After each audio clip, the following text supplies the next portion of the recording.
Good evening, everyone. Thank you very much for coming to Qonto tonight and joining, well, the first product meetup, product stories meetup of this new school year. First one since the back to school. I guess everyone here is having busy days, but it's a good opportunity to step back a bit and think about the future. So the future is clearly a future that includes AI. Just a few hours ago, Mistral AI announced that they released a new model, so it's a very good time to talk about this. And I'm very glad to have here on stage with me Romain, Charles, and Laurent, who will introduce themselves. So there you go. Hello. Hey, great to be there. I'm Laurent Martin. I'm VP Product in Aircall. Let me introduce very quickly Aircall in a few words.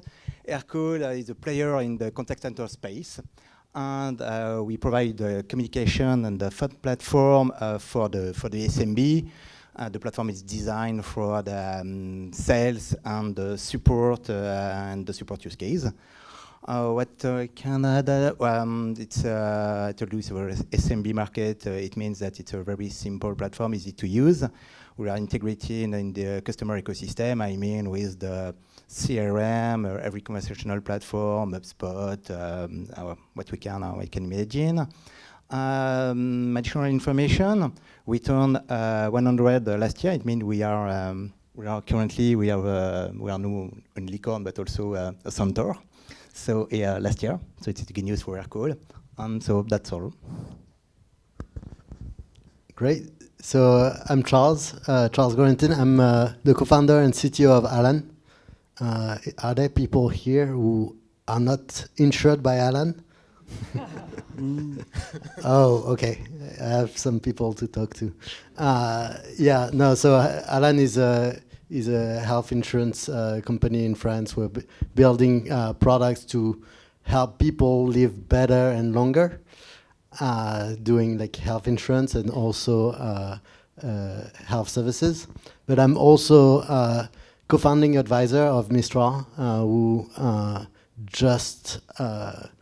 we just launched the first model of Mistral. Basically, Mistral builds the engine that goes into ChatGPT. Basically, the large language models that does power a lot of GenAI. Hi everyone. All right, better now. Okay. So hi everyone, Romain Niccoli. So I'm co-founder and co-CEO at Pigment. And so Pigment is a 4-year-old startup based in Paris, also in the US, that creates a SaaS software for financial planning, business planning. It's called Enterprise Performance Management, actually. And it's all about like your strategic plan, quantitative, for everything around like budget, everything around like managing your sales force, quota for your sales force, workforce management, supply chain planning. And so for the rest of the discussion, one thing to know is that it looks a bit like a super Excel in a way. Like you can design your own application, model it, and run it to have hundreds of people collaborate on this kind of activities online. And I'm Aymeric Augustin. I'm the CPO and CTO at Qonto. In case you haven't checked out Qonto, we are the leading business finance solution for SMBs in Europe, so providing a business banking account and a range of value-added services on top of that to make it easy to run the finances of your SMB, from your bookkeeping to your accounting, to your spend management, to your financing needs, etc., etc. And so, without further ado, let's jump straight into the topic. Maybe let's start about our product. So, AI is there. AI can probably change the way we think about products, the way we design products. And so, how did it impact your product roadmaps or your product thinking? Yeah, I can start. I can start. In Aircall, maybe you know, we have been investing on AI maybe for the last 2 or 3 years. So it means we have an asset about AI. And the impact of the roadmap was very pragmatic. And maybe a few weeks after the first release of ChatGPT, we decide to change our roadmap, to stop our own investment, to work with OpenAI.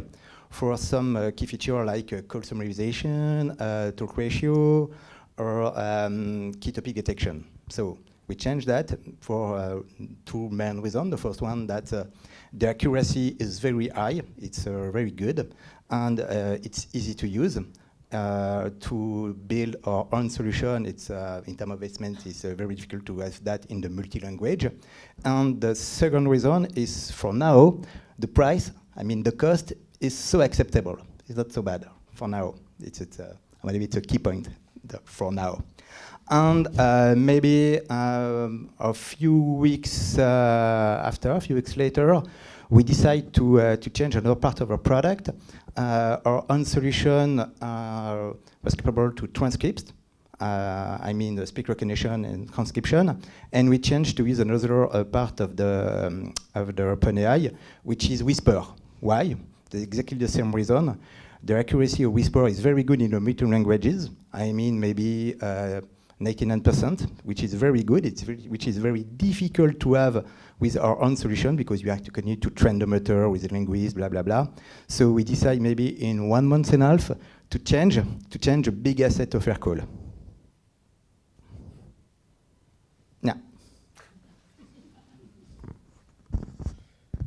Yeah, I can go. It's if pragmatic. You want, or yeah. So at Alan, we for the longest time. So I'm a data scientist by trade. So I spent 5 years in Facebook, Instagram, Twitter before starting Alan. And for the longest time at Alan, I was like, we should not be building anything using AI because we need a lot of data. We need a really good data platform before we do anything. And then something happened in 2021-ish. We started to have those models, those transformers models, which were super easy to use and allowed you to build stuff even though you didn't have a lot of data in your database. So one thing that I did was early 2022, I just stopped everything that I was doing at Alan, start my role as a CTO to only focus on AI. And so we started building and challenging things that we were building in our product roadmap by focusing only on what does it change to our product paradigm to be having that new break of LLMs. And basically what we realized that we were super used to thinking of product as being something very deterministic in the sense that we have an input and there's like a given output and we always know how it looks. And interfaces are exactly the same, like people see the same interface across all your users. And the thing that became new with LLMs were that you could start having personalization. You were entering a world that was not anymore deterministic, but a world that was probabilistic, where things could change from one person to another. That brought a lot of things that were super risky because you could not control the output of your model. And so one thing that we had to do in our product roadmap was to make sure that we re-inject some determinism. So for example, a thing that we did using LLMs was to generate a lot of workflows where the LLM would generate like 1,000 workflows, and then we would review them and then input them into our product. It would have been quasi impossible to actually generate by hand all those workflows, but with LLMs we were able to generate them, and then we threw away all the ones that were not interesting to us. And so that way we managed to bring back some determinism into our product, and I think that worked pretty well. And so regarding Pigment, so we have two main personas actually using the software. Right, you have the builders, we call that the modelers. And continue this parallel with Excel. When you use Excel, then you have to first create something on Excel, like design your model. It's the same thing in Pigment. And then you have the kind of more casual business users who are coming here to consume what has been built, input data, make decisions, look at different things on the platform. And so the usage of generative AI, I'm going to talk purely about generative AI and not AI in general, because there's another big piece about machine learning and the good old AI that has been around for a long time. It's still super useful to do automated forecasting and this kind of stuff, but it's not the topic for today. On the GenAI side, actually there are different levels depending on smartness of what the AI can do. And the first pieces are around making the platform more accessible for the business users, right? And it's just like expert users are able to do stuff that the non-expert users can't do, and AI will let the casual, business users do the same thing without being experts, right? And so, more precisely, I would say first level is asking general questions about how to use Pigment, how to use the software, like general questions, and rather than having to browse the documentation or the community website and searching through pages and so on, you ask the question in natural language, and it will come up with the answer and point you to the right link. I think a lot of companies are actually trying to do that. So that's, I would say, first thing, right?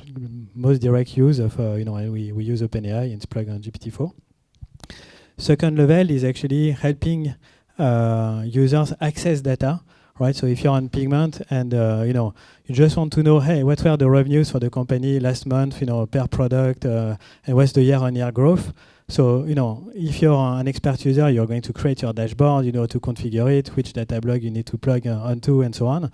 And if you're a casual user, maybe you don't know these things, so you just ask the question in natural language again, and boom, the software will pop you the dashboard with the answer, right? And so then that's a pretty cool one that we are trying to kind of release as quickly as we can, right? And we'll make the platform a lot more accessible. And then there are even additional layers.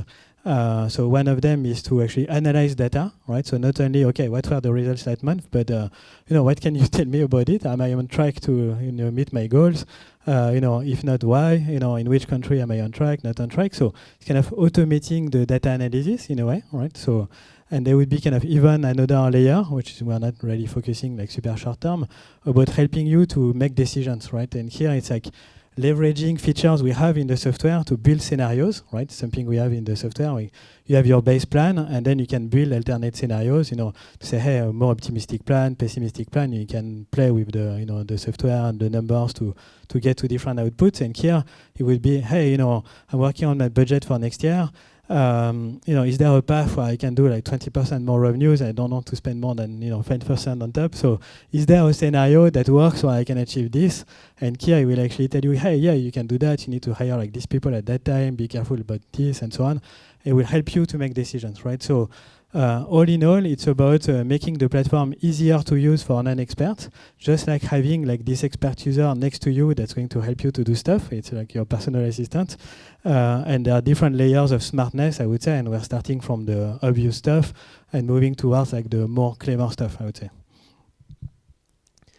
And so moving on to Qonto, our strategy at Qonto is to build a killer product. And so there's a use of AI in this area. It's also to provide stellar support, because part of what people expect from the bank actually is support. Of course, the best support is no support because the product just works, but it turns out that it's surprisingly important for banking, especially when money or the life of a company is at stake. And of course, there's transparent pricing, and this also ramifies to AI. So in terms of product, so of course, if you say, okay, now I can generate pictures, it's not obvious how you use this in a banking product, but we have a range of use cases for old-style AI, which still works very, very well. And the most interesting, I think, is in the area of bookkeeping, which is basically you have a bunch of invoices who come to the company through various channels, and usually it's a big mess at the start. You have transactions on the bank account, and at the end, you want to declare your taxes properly and close your books properly. And there's a range of manual process that are a drag on most SMEs, and we believe that the complexity of these processes make them amenable to AI solutions. That being said, you need a very high degree of confidence on the result. And so if you need to review everything and redo it over to get that confidence, it doesn't work. And we know that generative AI can be a bit creative sometimes. And so that's perhaps the challenge of banking, which is not a super high volume transactional business compared to, say, a CPTO, but you're not allowed to get any single transaction wrong. There's also another field somewhere here, which is the bad guys also try to use banks. And so there's another field of AI in banking there with possibly similar use cases. And so now going to support,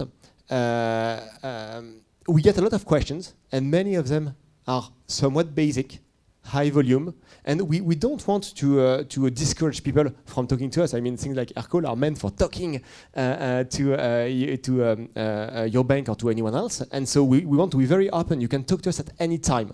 But if your question doesn't really need a human to be answered, the machine is going to answer. And this leads to transparent and fair pricing. We charge less than the incumbents, like less by a factor, a multiple, not a percentage, for better service. And to maintain this, we need to operate in a very lean manner. And so saving some costs to only take the complex or tricky or important cases to human support helps with this. Piling up AI costs for gimmicks is not going to help. So this is a line that we have to walk. And then of course we could do a fancy demo like, hey Qonto, please pay this invoice in 30 days. And you can totally do this with AI today. You can. It's to be debated if you can do this with the SP2 regulation today. You have to check. But what really matters to people doing this is control. There is a very, very strong preference for control in our audience, and it's a challenge for today's AI to create this trust that the machine is not going to fuck up. So maybe we can go a bit broader and think not just about our products, but about our industries and how AI is going to reshape the value. And perhaps if I start answering this one myself, so I think the world around how bookkeeping and accounting will be done is going to change a lot, because it's a very rule-based world, but it's operating on information that's not super good. If you look at what's in the reason for transaction or what's in a credit card payment receipt, it can be surprisingly hard to determine what it is. I'm sure that on your credit card statements, you've seen things you paid for 6 weeks ago, and for the life of you couldn't figure out what it was. So it's still a bit challenging. The traditional AI is doing an okay job, but it's not doing a killer job. and that's the standard we have for our product. And so we believe here the entire industry has been doing with this okay job and a lot of manual work because the job was just okay and not really good. And this could be about to change. And so change completely the role of accountants and remove the menial parts of the job. In this order, okay. So in terms of the wider industry, I think we are discussing a bit earlier, and then I think probably the first trend that we've been seeing is the use of generative AI internally within the companies before it's actually integrated in the product itself. And not completely different things, I think that are related. And in particular, something that we've started to do at Pigment is to use it almost as a knowledge management tool, right? And say, if you can answer like customers' question on how to use Pigment, then we can also answer internal questions about what to do on this customer, and kind of use like all the knowledge we had about a particular topic and ask questions directly and let the AI kind of find the content and bring it back rather than having to go through like Slack channels, pages, tickets, and so on. And it's basically like kind of same idea, but indexing kind of a different content And it's something that's already kind of very valuable, right? And so then the natural extension in the product, I think, for like all the software and the category is to, like let you ask questions about how to use the software and kind of index the public content. And so internal use is indexing like some private content, and public, product use is public content, right? So that's one trend. And then in general, so there's still a pretty good use, I would say, like I was saying earlier, like generative AI is not replacing what we are doing with like machine learning and more traditional AI. It's still a stream that's super interesting and has a lot of value, and it's becoming very mainstream now. It's been for a number of years. So it's not a better version of that, it's for a different usage. And I think it's kind of similar to what we're trying to do in Pigment, is to make access to the platform easier, right? But so far, we are not seeing yet with the current generations of technology, the current models, something that completely changing the way to consume the product, right, for us. So you still need the financial team to do your budget. You still need a CFO, and we're not at the point where you don't even need the software at all, because just ask the AI to come up with a budget, and you don't even need the software to do that, right? So right now it's like helping you to use the software and be more productive, removing the stuff that's a bit mundane or mechanical, so that you can focus on the added value, decision making, and we are helping users to do that. But it's not to the point where it's changing completely the approach to the software, or at least not at this point. If you can fix that for next year, because the budget season is coming. So let's talk again in 1 year.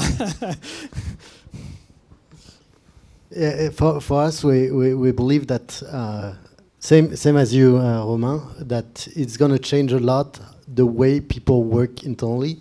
So we have that goal internally that's on my shoulder, actually, of having 100% of people at Alan working productively with LLMs. And I truly believe that we're going to be able to gain a lot of in terms of pace, thanks to those. In terms of knowledge management, we've actually outsourced that piece to a company called Dust, who started last year, co-founded by an ex-Alaner, but that does knowledge management. I think that we are a little bit a step ahead, thanks to our written culture at Alan, because we're doing everything in writing. And so LLMs are especially good at retrieving information inside that whole base of data of everything that we've ever said since the beginning of Alan. So it makes everybody in the company way more, way faster and way better at their job. But on the side of health, it's actually gonna change a lot, and we have a lot of plans to be able to change the way doctors will be able to interact with their patients thanks to AI, because they're gonna be able to handle a lot more information and give orientation much better to the patient. So, for example, at Alan, we're building a doctor AI that will hopefully, I mean, it's not completely over, but that will hopefully help people get an answer way faster than they would if they were interacting with a doctor. And we believe that the whole industry in health is actually moving towards that, to having tools that will make doctors more efficient on administrative tasks, and also so that they can spend way more time with the patients. And I think that's true for most of the products. We want to make it so every single human that's going to be interacting with users is going to be leveraged to the most, so that we can really keep the human part, at the same time really reduce that cost, so that AIs can take over. So, same, internally a lot of initiative. As you guess, I will say, of course, because knowledge management, FAQ is very obvious to to go in this way. But something very interesting for you as a product people, we start to try something about the user stories, test case, to understand if we can automatize. And of course, the conclusion is not so bad, but it's not the way we want to use. But at some point, I believe it's something we can do in the future. It's a good way to improve. And the conclusion is at least to write something like test case, simple user stories. We can do that by LLM. We can do that by LLM. We have to understand exactly what will be the added value. We can say, okay, LLM will be, as a product manager, LLM will be my buddy to help me to be more productive, or LLM can do some work for me. But definitely, it's a way we are going to continue to try to understand what we can do. But we can automatize a lot of things. And I'm not sure your passion is to write a test case, and maybe, maybe. And I would say that maybe 75% of the test case can be written by LLM, and maybe simple user stories as well. So it's for the internal purpose. And for the value we want to provide to the customer, I do believe that our space, the customer relationship management, is a very good candidate for LLM. It's very easy to provide some value in the fast way. I will say that the job of our tools is to manage the conversation between a brand and its customer. So it means that the content is the conversation, and for LLM, it's very easy to analyze the conversation and to provide recommendations, something like that. I would say that we are very pragmatic. I believe that in our market, it's very easy with what is already exist in terms of capability of LLM to provide a big value. Very, very, very faster. I can explain that. The problem to solve is exactly the same for a long time and in our market. I mean productivity, of course, for the support activities. I believe that the productivity, the cost of the support is something we have to manage. All the company wants to manage that. The sales improvement and to mitigate the churn. This is, I will say, with a high-level view, the three-man big problem to solve for the company in terms of customer relationship management. I can just take a simple example. You know that something very important in the contact center, the people in charge of the conversation, what we call the agent, have to tag, to classify the conversation, and to put some notes, and the guys don't want to do that. They don't want because it's not very interesting to do that, but the management won't. And at the end, it's very difficult. You can have an amazing CRM, Aircall, and other tools. At the end, it's not possible to understand exactly what happened in the conversation because the tag is not the good one, the comment and the notes are not very good, blah, blah, blah. And it's a big pain point in terms of not only productivity, but to understand the content of the conversation. It's very easy to classify with LLM in an automatic way exactly the content of the conversation. Very easy, and very easy to have some analysis to understand that. It's one of the big pain points of our market, and we can solve that in an easy way. So I mean in your market, I believe that our market is a very good candidate to provide some added value in a very short term, in an easy way. And once again, I believe that for now, the price and the cost is acceptable. But for the future, we don't know. So I see that we're getting into how AI transforms work, how it transforms how teams work internally, how it's office tooling on steroids, how it transforms our back offices, stuff that happens behind the hood, and maybe the Graal, how it transforms customer-facing features, which I guess everyone in this room wants to do. So if we get really practical, based on your experience, what advice or guidance would you give to those who would like to start on this journey, to start embedding AI maybe in their products or at least in their back office? Easy one. Maybe I can tell you a story about what we've done at Qonto. So like I said, we are B2B, but B to small b, like with a large number of small customers, and so with a large volume of customer service. So there's a range of things you can do with an AI. The range starts as I type thing into ChatGPT and see what it gives back. And at the end of the range, you have I train my own LLM models, and no one does this. Just below that, you have I customize the training of an LLM model, and not many people do this. It could become popular in the future if it becomes key to getting better answers in a particular context. But for now, it's clearly not mainstream. And so then you have a very large step to the things that are easy.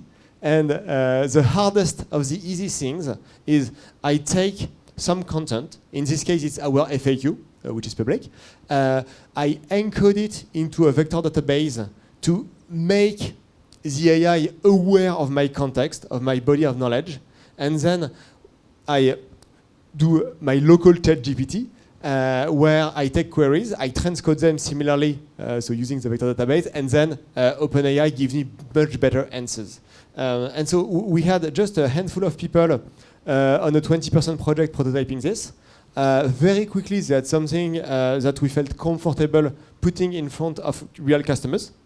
And then you have the technicalities of how do I do the plumbing with the contact platform. But the quality was really there. And we, of course, we had some prompt engineering so that the system reacts in a way that we can detect when it doesn't know, because sometimes customers ask things that the system cannot answer. And in that case, we make sure the AI answers something that we use as a signal to transfer to a human agent. So we'll see how this works in production, but it was surprisingly low cost compared to the amount of contacts that it should be able to take with good quality. And of course, a temperature set at 0, because in banking, you don't really want a high temperature for creativity. It's not the point. All right, so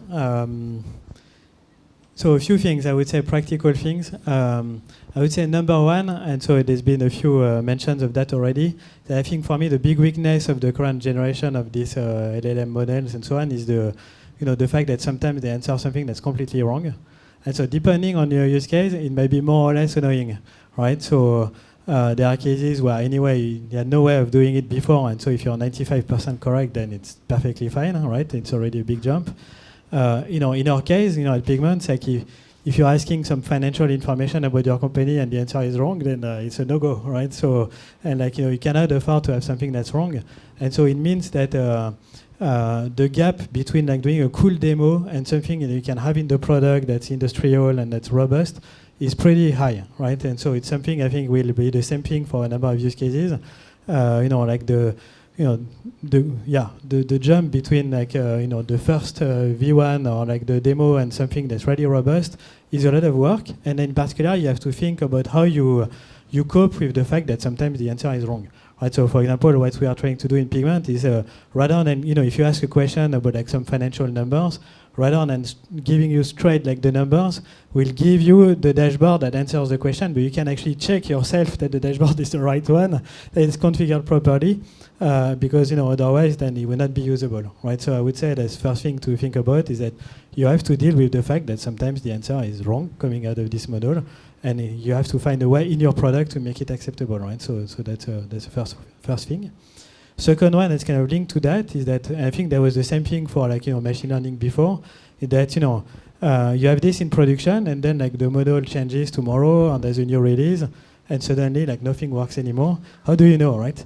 Or if you're working on improving your integration or the way you design the prompt, it's you have very few levers today, right? If you plug into something like GPT-4 or OpenAI, the parameters you can play with are very limited, basically designing the prompt, the context, and so on. And so when you do that, how do you know that the change you've done is positive or it doesn't destroy value, right? So it means you need to have a good testing infrastructure to measure quantitatively when you change something, or even when the model is changing itself, right? You have not done anything, it still works, or it's better or worse than before, right? So and it's like thinking about how do I measure that, on a number of use cases, examples, or feedback from customers, whatever it is, that you are making progress or actually it's getting worse, right? So that's pretty important one, I think.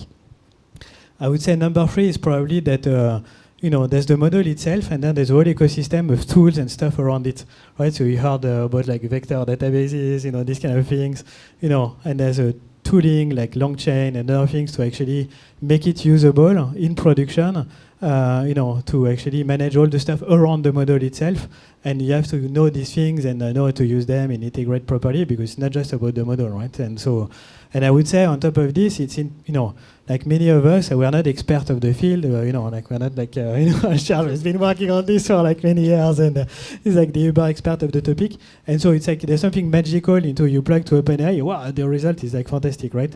But at some point you have to understand the underlying stuff, right? You have to know what it actually does, what it's good at, what it's not good at, to have a good view of where you're going with these things and what's the right integration, right? And so for me, there's still an open question long term into, where the future is going to be like, an OpenAI integration or like something else, or like, hopefully we'll have some French equivalents like very soon. Counting on that. But do you have some more specialized model that you trained yourself? Because sometimes it feels like, you have this model that's crazy intelligent. You can ask like any question in the world and it will answer better than Wikipedia. And then what you have it do on your product is something super specialized, super limited. It's like, is it the right tool actually, or am I using like a giant hammer for a very small snail, right? And so yeah, that's the one. And then finally, a bit more tactically, all the stuff around like data privacy, what does it mean in your product, plugging to an external API and so on, how do you deal with it? Something to think about. Right. Yeah, and maybe around those risks, there's also everything about prompt injection. Don't allow those LLMs to be in contact with your clients and also in contact with your database. It's not gonna go well. Basically the attack called prompt injection is basically that we can make a large language model say anything that we want it to say. Like, it's really bad at not telling the truth. Like, even if you're telling specifically, don't reveal all the information about my clients, even though I put you in contact with that database, like, it's going to be really bad at not telling that. So that's, I think, one of the things that's super important in terms of risk. But like, to take a step back, I think there's something key about that GenAI revolution, is that something that took a team of maybe 4 to 5 data scientists to create a model, or like maybe like with a few engineers, you don't actually need that in order to get to the level of demo with GenAI, which is actually super powerful. That means that like pretty much anybody in your companies can actually create something that's going to solve a real problem for the job.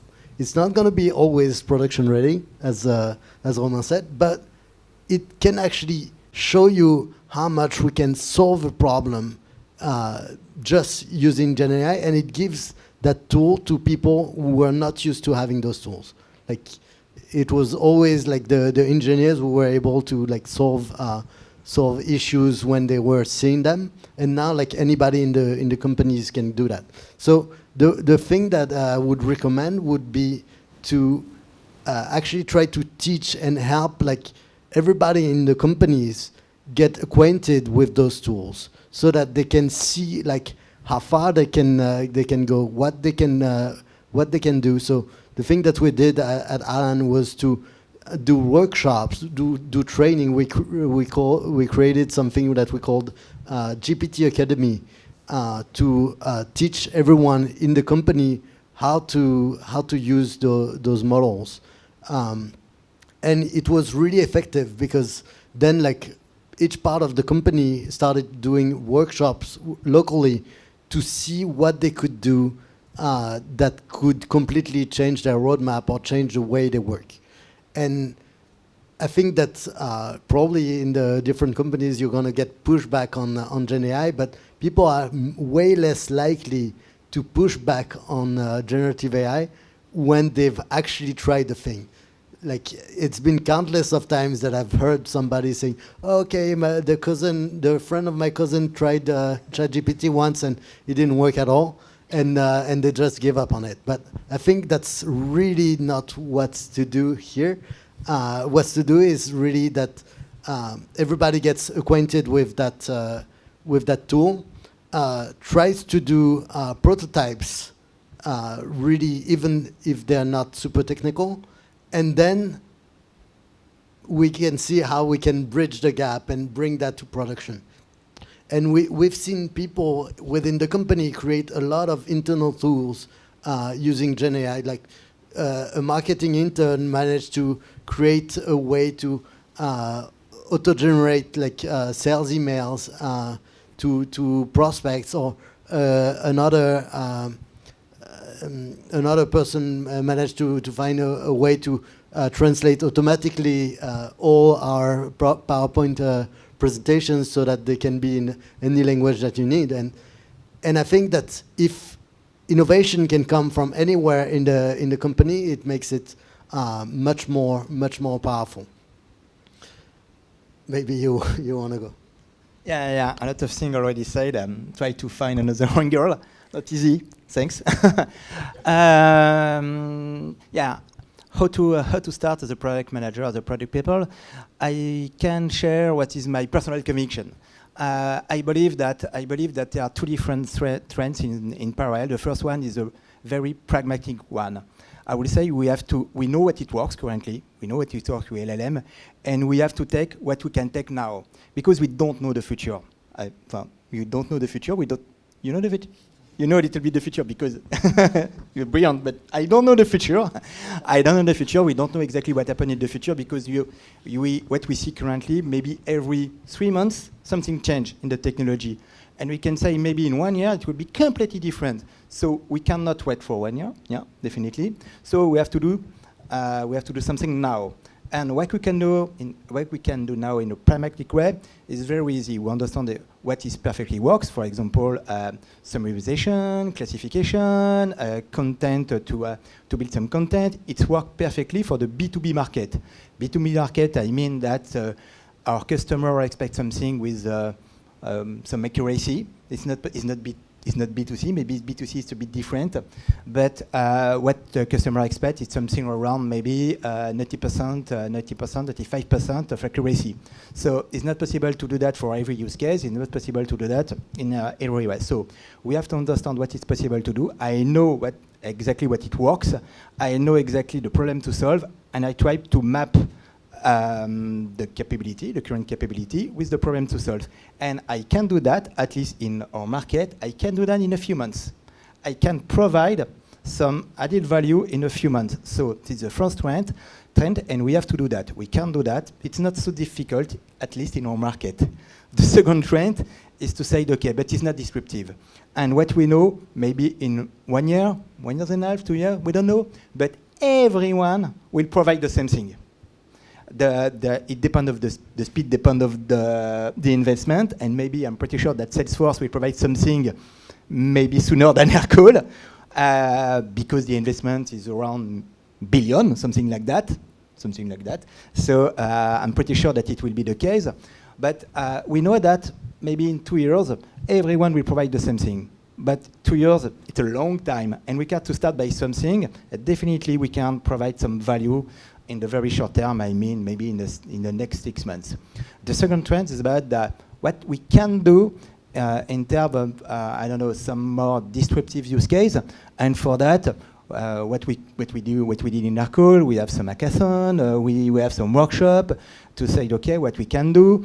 And I believe that what we have to do to make some tests, but very quickly. Maybe a POC every 2 months to understand every 2 months, because we don't know exactly what will be the outcome, and we don't want to bet just on one use case, because in terms of investment, you know that it's we have to prioritize. It's not possible to do all that what we want to do. You know that, because as the product people, your job is to prioritize, and we have ton of ideas, but at the end, we are going to invest on 1, 2, or 3 ideas. So It's difficult to bet. It's difficult to bet on one use case.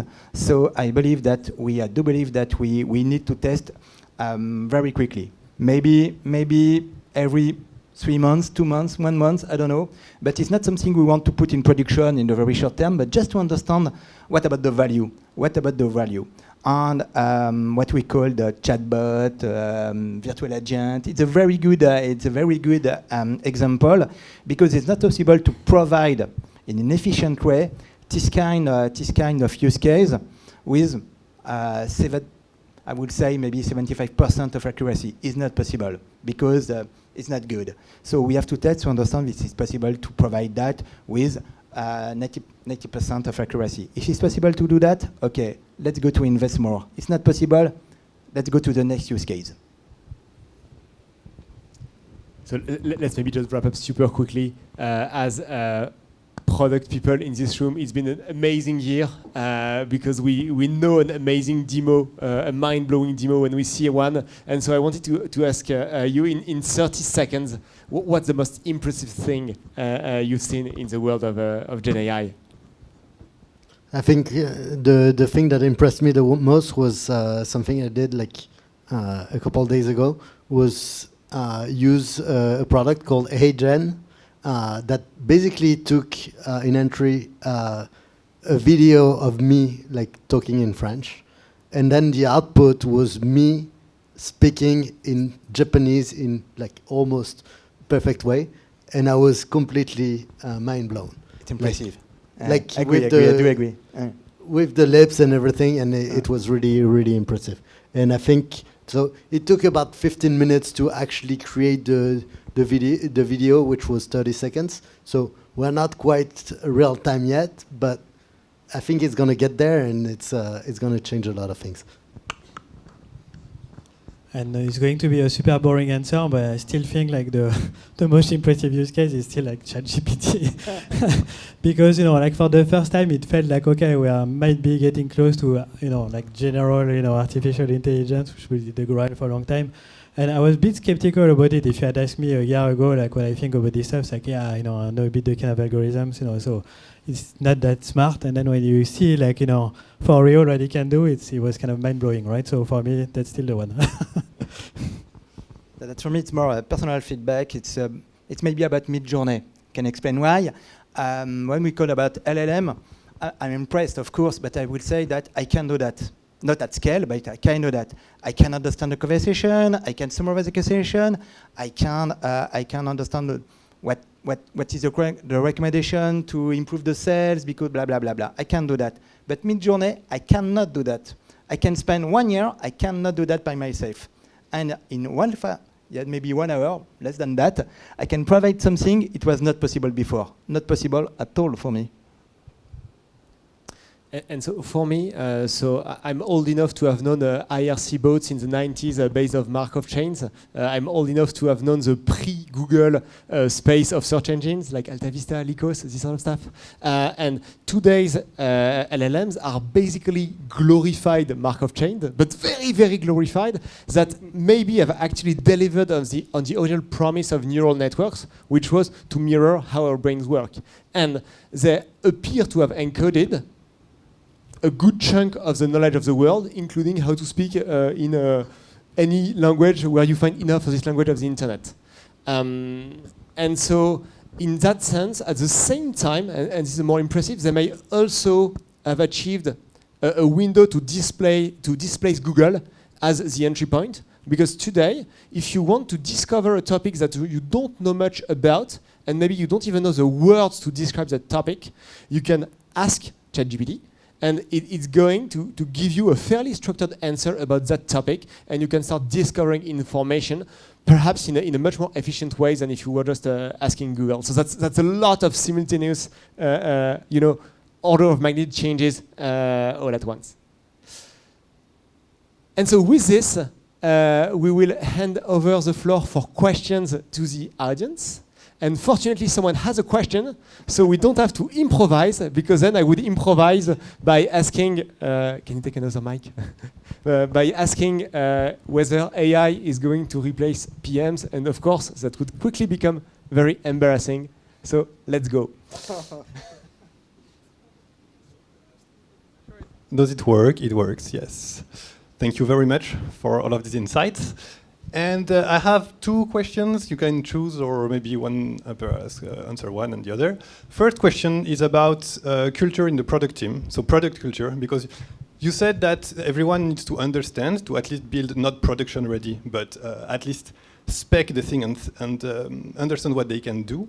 But then you also say that it's pretty different from the other products that we used to know, where it's a simple output and simple output and we can, input, output, and we can master that. And because it's different, all of the product pipeline is maybe different. The way to think about the product and even the way to design the product. And the thing is that in the companies of our size, there is a pipeline, there are standards, there are way of working. And did you have to do things in your companies to change the way people are working to design these projects? And I'm asking this because even in traditional ML, if you look at how they work at Spotify or other places, it's pretty difficult to spec and to design an AI product because of the confidence, the accuracy or whatever. You have to have a UX that is dependent on the confidence of the model itself, right? And so it's a super cycled work between all of these functions. And if your work culture and design is not well crafted around that, you can understand what LLM do, but you will not be able to ship in production. So my first question is, how did you do that in your companies? Second question, sorry for, but I do not. Let's take the first one maybe, because we'll forget afterwards.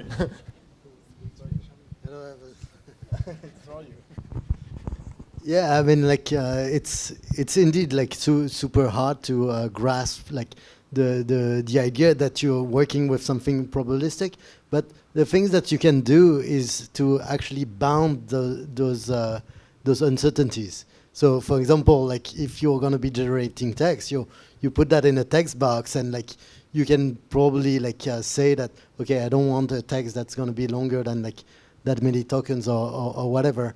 Or if it's going to be like, I mean, if it's going to be like the some assets, like you can actually like decide like what they're going to be shaped as. Like, and I think that the GenAI tools are actually fairly good at providing ways so that you can constrain actually those assets. So that's why I was talking at the beginning of like reinjecting determinism. It's because that's what you need in the end. Like, you need a frame somewhere. I mean, like possibly in the future we're gonna make apps on the fly that are gonna be like completely generated just for the thing that you need. But it's actually pretty hard to think of that. So that would mean that we would go one layer up in terms of abstraction. Is that like we don't think about the product, but we think of the product of the product. I don't know if that's super clear, but basically like we think of a generator of products.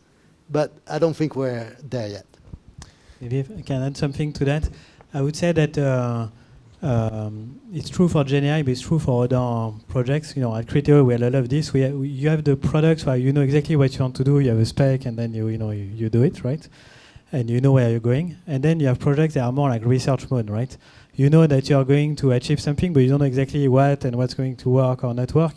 And I think when you work with this project, you have to allow a lot more kind of flexibility into what the spec really is, you know, the interactions between like, you know, the back end, the front end, the design, and let the team kind of explore and like, you know, not have the idea that you'll have a very precise spec from day one because, you know, you don't really know what should be inside, right? So that's another approach to kind of have a more kind of exploratory mode rather than like the usual flow where you know exactly what you want in your spec, right? So.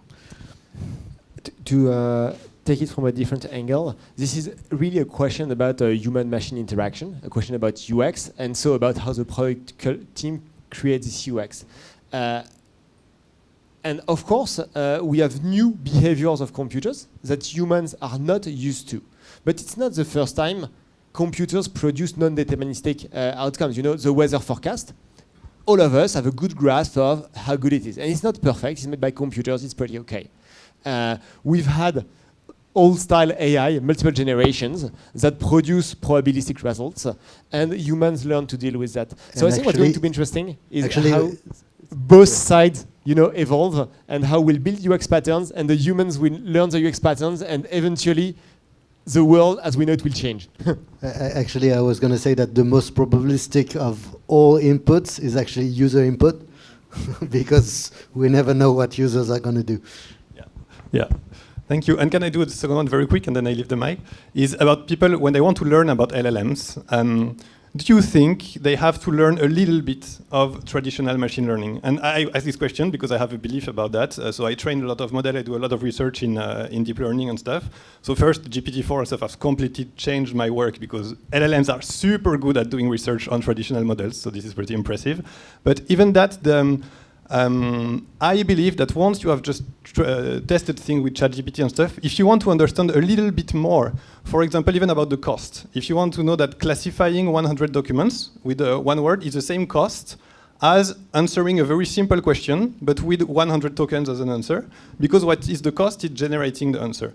If you want to understand a little bit how they behave, understanding the pre-training of a model, for me and the fine-tuning, at least it helps me a lot understand how LLMs behave. And this is because I know things about machine learning.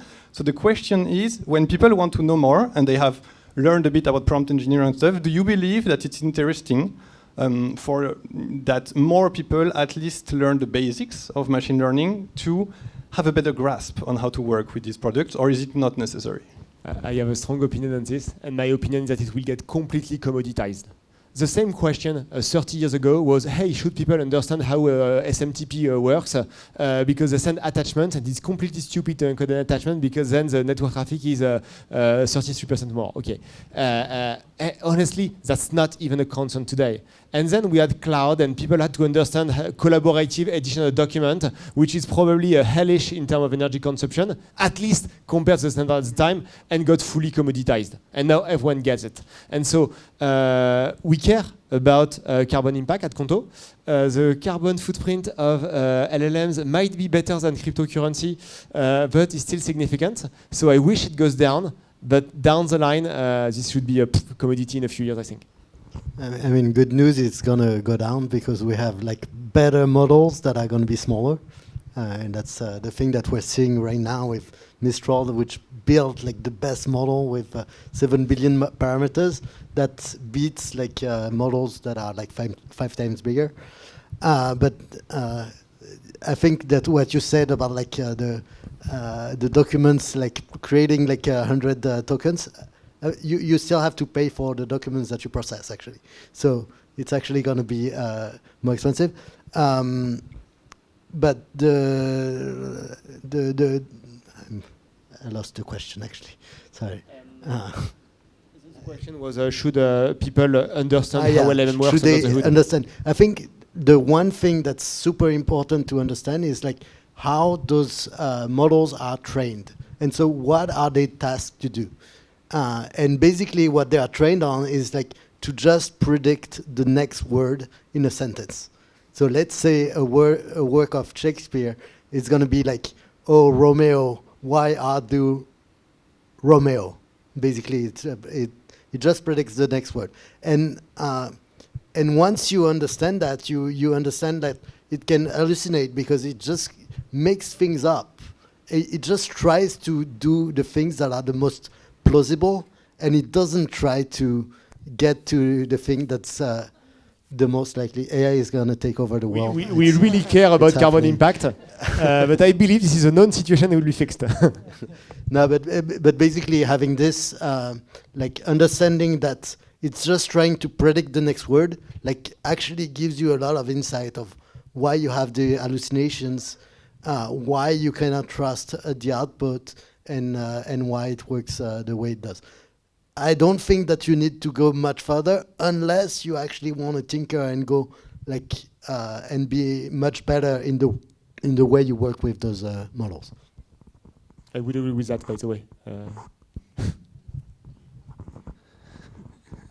Another question. Hi guys. Many thanks for the insights. I have a question because you were saying that it's much more difficult to go in production with GenAI than to go in demo, or it's very easy to go in demo, but much more to go in production. And so first question is, have you managed to get in production with some product, with GenAI into your core products? The first question. And if yes, how do you ensure that it's not like crossing the borders? You don't want the GenAI cross. Right, I can start on. So you know, it's in beta, right? So it's in kind of limited production, I would say. So I don't know if that counts. I think what we've been trying to do is, helping to simplify the problem, right? So for example, I was saying like one of the features is you're asking a question and then we'll create like the answer for you and the dashboard and the report. And so, you know, when you do a demo, you do that on a simple model that has like, 20 blocks or whatever, 20 objects. When you're on a real life customer, it's like much more complex, and of course, it's a much tougher task, right? So, and to help the system, then in terms of product, we do other things to help the system, like pinpoint, like the blocks that are interesting, right? So something we did is like you flag in your model the blocks that you should base your answer on, so that you can remove the temptation to use like a bunch of stuff that's intermediary in the computations that you shouldn't actually use. And rather than trying to let the model like figure that by itself, then you help it by like selecting like the targets, right? So that's one example. Same thing when you ask questions, then you have to base it on the name of the object. So you say, what's my gross margin? You're hoping that if the name of the object was something like GM underscore something, we'll understand that gross margin is actually that one. But if it's not enough, then we make sure we have a description that people can fill to help the system answer correctly, right? So it's all this kind of stuff to actually simplify the scope and make it easier so that it actually works in a real life case, right? So if someone else wants to answer. Yeah, I would say at Ercole, as I told you, we start by the very simple use case. It's already in production for all customer. I mean, some very known stuff like call summarization, transcription, key topics definition. It's already in production because it's simple to do that. In terms of accuracy, it's quite good. In terms of reliability, it's quite good. And after that, for the tricky use case, it's a bit different. We have to test to be sure that to provide in production something very relevant. But once again, for the very simple use case, we can do that. We can put in production. It's already the case at Ercole. Yeah, same for us. We're already in production for some stuff. For example, like if you send an invoice to Alan, we actually process it with a GPT-like model that actually extracts information from it. So it makes sense of the invoice and extracts the right information so that you can be reimbursed in a minute versus like a few days before, where people were transcribing by hand. And the way that we did so that we are keeping like the separation is that we just don't connect the LLM completely to the database. We only give it access to one document, and also we do that in a privacy okay way. Not sending things to OpenAI is something that we should all do actually. We have 2 minutes to take one last question. Yeah, this is a question for people who know the future. So do you think in the next, 3 to 5 years, startups will be able to incrementally train existing models like the Mistral model with their own data, so that, for example, I could feed my entire database to the models, and so that it adds this knowledge to the model to empower like really new use cases, like someone asks, describes the kind of holidays it wants, and then Airbnb, based on its entire database on all the text that's in all the descriptions and everything, kind of spits 10 hosts that could fit like exactly what this person wants, or stuff like that. Is it going to be accessible in terms of money or cost, basically? I mean, like they can already do that with the retrieval that. But not with embeddings, precisely, like with much more context. That's my point. I mean, like you can already fine tune or like have something with like your whole database. But the thing is, if you're gonna try to train a model based on what's in your database, you're not gonna get something precise. Basically, like the way the thing the model does is actually compress in a lossy way all that information. So you know what you get in, but you actually don't know what you're gonna get out. But what if what I want out is inspirational? It's like, I don't care if it's not the absolute best 10 hosts. It could be like among the 1,000 best. Just give me 10 of the 1,000 best hosts that could fit my use case. You see what I mean? So I think we're talking specialization there, because we are starting from very, very generic models that can do a lot. They could write a novel and do a reasonably good job, I believe. And then we're asking to do them something very specific, which is pick 10 records from a database. And so there's obvious technical challenges like how do you keep it today, etc. And it's going to be lossy, but directionally maybe it could be correct. Now there's another question, which is, are we sure that we aren't spending I don't know how many watts on something that could be done in a simpler way? And I also hope that this future on the 3 to 5 years scale gives us, like Charles was saying, the much smaller version of a model that does the tasks that we need, that understands the vocabulary about that space, but can forget about, I don't know how to translate to Japanese, because we don't need Japanese at Qonto, to be honest, at this point at least. And maybe then we'll have a better idea of what kind of specialization makes sense and how we can fit it to business contexts. Yeah, I tend to think that like the problem that you're talking about is actually completely analogous to trying to find embeddings in the latent space. But we're going a little bit technical there. But basically, it's like you're just trying to find like the nearest neighbors in some kind of space that you define, and that like the models can already do. And then you could fine tune a model, but if you want to rebuild a model like Mistral's model, you're actually gonna need a lot of computing power. Maybe we're gonna get there, but like you also need a lot and a whole lot of data, like multiple terabytes of data to be able to retrain something with that kind of emergent intelligence. And with this, we will wrap up here for questions. We will have pizzas and drinks just next door in a few minutes. And before we go there, I would like to extend huge thanks to Laurent, Charles, and Romain for joining us tonight. And you can give them a round of applause.